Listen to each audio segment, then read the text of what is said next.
It's been 3 decades since a nuclear reactor has been built in the United States, but now nuclear power could be headed for a comeback.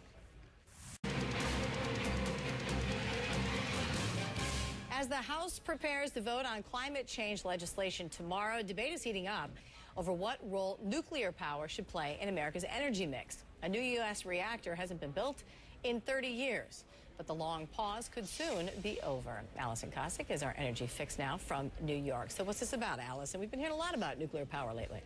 Yeah, and the climate change bill, Heidi, could wind up being a huge boon to the nuclear industry as a whole. The latest version reportedly makes new reactors eligible for loans from a green energy development bank. And that's just the latest sign. Nuclear power could be headed for a comeback. Last week, Duke Energy announced plans for a nuclear plant in southwest Ohio.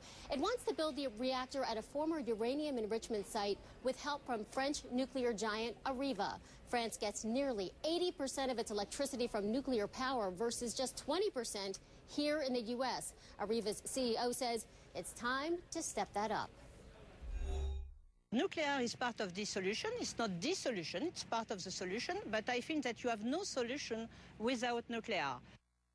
Now, the Nuclear Regulatory Commission still has to approve the Ohio plans, but the project could create 4,000 jobs during construction and 700 permanent ones at the plant. Heidi? Yeah, I've been out on a couple of Navy aircraft carriers that are 100% nuclear powered, but there are still a lot of questions around this whole idea. Not sure how comfortable people are with it because they may not understand it all that well. What about the safety?